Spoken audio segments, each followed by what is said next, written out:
Now that we have pricing for both the PlayStation 5s and the Xboxes, it's time to unpack the whole situation and really lay it all out there. So let's start with each console's messaging. For Microsoft, it's been made very clear that this next line of Xboxes is hyper-focused on games as a service, specifically Game Pass. This monthly subscription will get you access to not just Microsoft first-party games the same day they're released, but also over 100 legacy titles to boot. Then there's the value add of cloud gaming, which is already live, with over 100 games that can be streamed to Android and mobile devices, but just not your Xbox console, which I know it feels kind of wrong, but don't forget with that Game Pass subscription, you can download those games anyway. Game Pass Ultimate extends everything to PC and then sort of opens up this whole question of, wait a second, I have a decent PC, I have Game Pass Ultimate, why do I need an Xbox? And the answer to that totally reasonable question might be, you don't. And that's the other theme of next gen for Microsoft. You don't need an Xbox. You're still going to need that Game Pass Ultimate subscription, but the actual box itself is not required. And it's that philosophy that really has brought upon this sort of, rift between these two historically competitive brands. For this next generation of consoles, Microsoft and Sony have two increasingly different ideologies. And this divide is probably no better exemplified than in Microsoft's Xbox All Access plan, a way to essentially finance owning a Series S or an X. There is a credit check for signing up, but if you do qualify, you can own a Series S or X for $25 or $35 a month respectively, and get 2 years of Game Pass Ultimate included. So that's Microsoft's plan to get you in the door. But let's talk about Sony's messaging. Over the last 6 months, it feels like they've doubled down on the notion that PlayStation is a generational console, meaning if you want to play the new and shiny games, you got to buy a new machine. And that still feels mostly accurate, though there's been a slight walk back if you consider the new information that Spider-Man and Horizon Forbidden West are both getting PS4 releases in addition to their PS5 releases.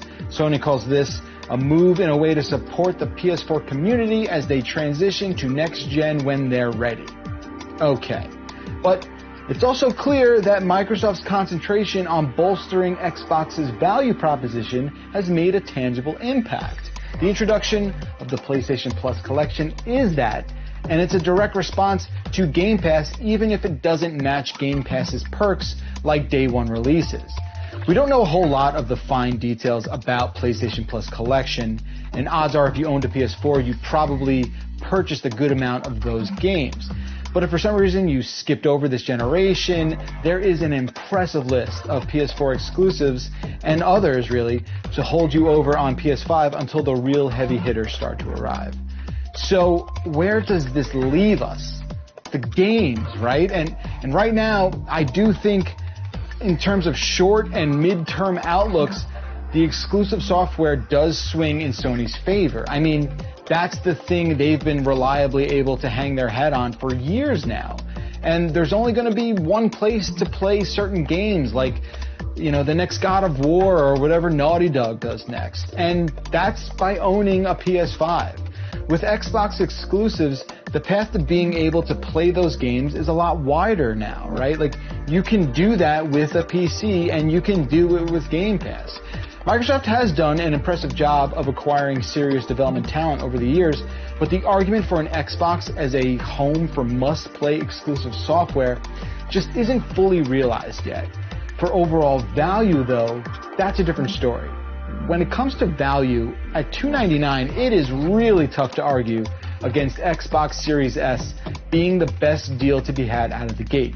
Now, it's not going to get you to that 4K sort of echelon, but it's going to get you pretty close. And it'll also get you into that next-gen Xbox ecosystem where you can enjoy all the perks of Game Pass and beyond for the same price of a Nintendo Switch.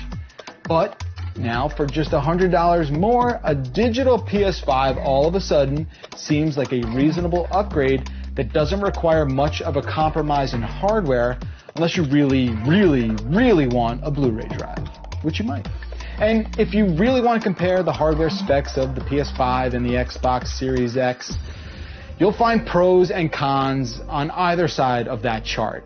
If you are buying a console specifically for the amount of teraflops, you're doing it the wrong way. Specs are one thing, but until we're able to compare multi-platform games side by side, there's not a whole lot to argue about.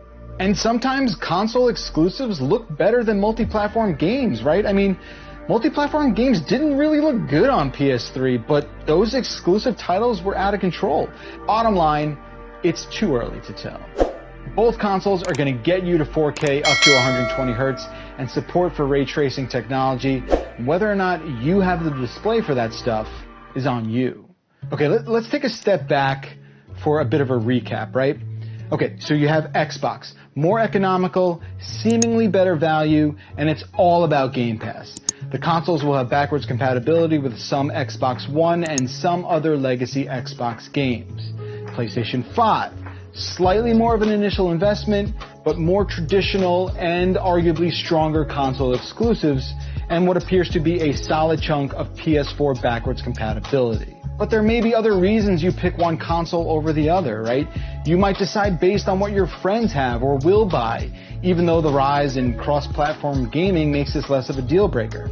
And of course, we can't ignore the timely release of NVIDIA's new powerhouse GPU, the RTX 3080, which, judging from early reviews, is as impressive as we all hoped it would be.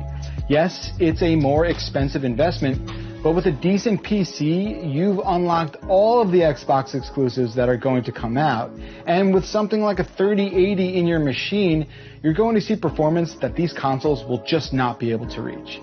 I know, this is a lot to consider, it's confusing, but put it this way. The advice I have for the average person weighing their options for next gen is just wait. Just wait a little bit even. I mean, wait to see where we are at the start of 2021. How are multi-platform games performing on each console? What is the core console experience like? There are a handful of things we just don't know yet and won't know until these things are out and in our hands.